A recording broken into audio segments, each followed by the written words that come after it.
Welcome back to the deep dive. Great to be here. So today we're looking at a couple of documents you sent over. One's a summary from a Bootcamp 4.0 program introduction, Right. and the other is from a session Prem Kumar led for Webathon Season 13, focused on Viva, dated April 18th, 2025.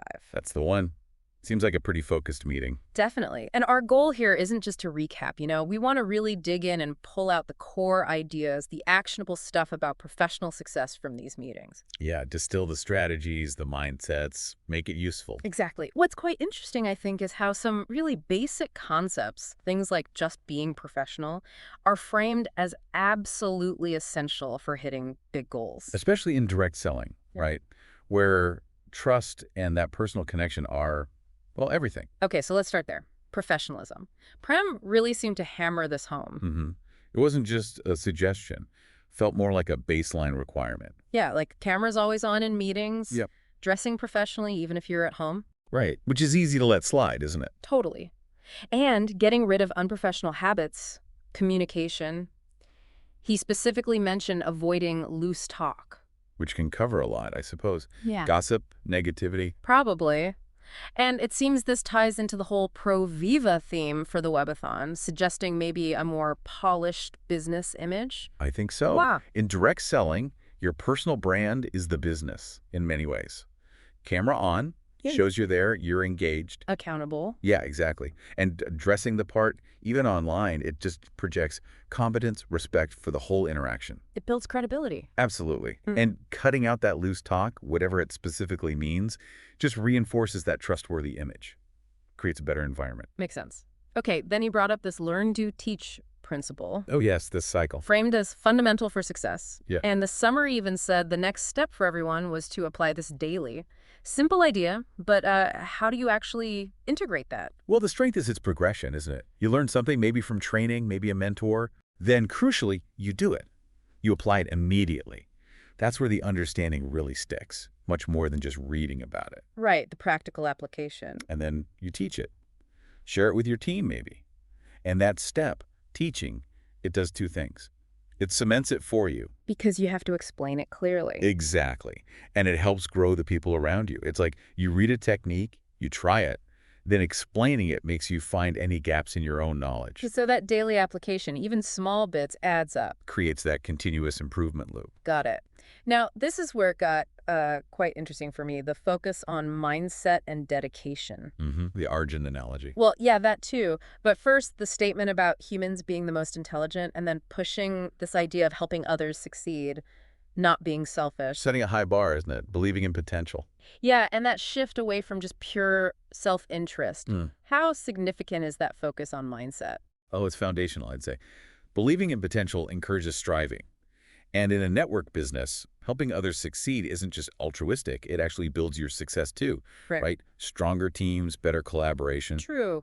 Creates a more sustainable structure. Definitely. Yeah. And then the Arjun and the Dronacharya story.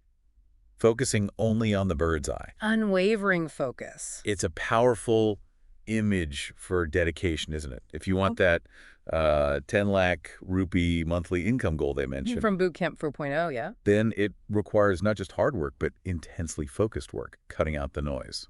And that ties into the next bit about followership leading to leadership. Right. The idea that you need to be an excellent follower first. He even pointed out a specific example, didn't he? A husband and wife team dressed professionally, taking detailed notes. Yeah, holding them up as the model. The action step was for team members to become to take notes, dress formally, be excellent followers. So being a good follower isn't just about obedience, it's about active learning and professionalism. That seems to be the message. You learn discipline, empathy. You see how clear communication works from the receiving end. You absorb the culture. And that prepares you to lead. That's the idea. Leaders then have the responsibility to help those good followers grow into leaders themselves. Build more leaders, not just more followers. It makes sense. It's a pipeline. Exactly. And the professional dress, the note-taking, it signals respect for the process, for the leadership, for the goal itself. Okay. Then came a very direct piece of advice. Prioritization. The cricket example. Yeah, explicitly saying prioritize business activities over watching cricket. No ambiguity there. None at all. And linking it straight back to that 10 lakh rupee goal by 2025 from the boot camp. Well, look, If you set a goal that ambitious with a timeline, You need serious commitment. time is limited, right? You Right. have to choose income-generating activities over distractions. Mentioning something specific and popular like cricket just makes the point very, very clear. It's about the trade-offs. Underscores the level of dedication required. Absolutely. We also got a bit about Prem Kumar himself. Introduces a top earner, a leader in the field. Establishes his credentials, why people should listen. And he said his aim was to provide a proper start, discuss foundations. Suggests a focus on building things correctly from the ground up. Not just quick wins, but sustainable structures. And he mentioned traveling to cities to track success and growth. Yeah, that points to a very hands-on leadership style, doesn't it? Involved, invested in seeing people implement the ideas and succeed, More than just talking, actually following up. which can be incredibly motivating for a team, knowing the leader is literally checking in. Right. And then finally, the session ended with Hariprasad expressing gratitude. A positive closing. Seems like fostering that appreciation is part of the strategy, too. Oh, definitely. Ending on gratitude, acknowledging effort, it boosts morale, builds community. Vital in any team effort, really. Yeah.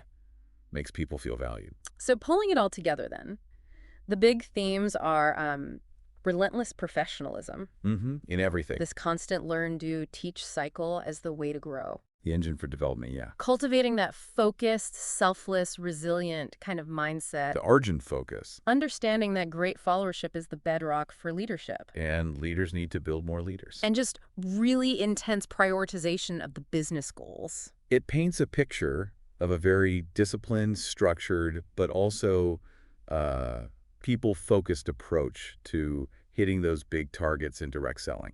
Yeah, it's a whole framework, isn't it? Not just random tips. Exactly. It's about the journey and the destination guided by these core principles, building something sustainable. So thinking about all this for our listeners, considering these ideas, professionalism, learn, do, teach, mindset, followership, focus, what's maybe one immediate thing you could do today? Like a takeaway action. Yeah, to apply even a small piece of this to whatever you're working on. Maybe think specifically about that learn, do, teach cycle. It could be simple. Learn one new thing related to your work. Then actually try it out, apply it somehow. And then maybe just explain what you learned and did to a colleague or friend. Yeah, just that small cycle. Learn it, do it, share it. Could be a powerful little habit to build, couldn't it? Absolutely. That continuous loop of growth and sharing worth thinking about.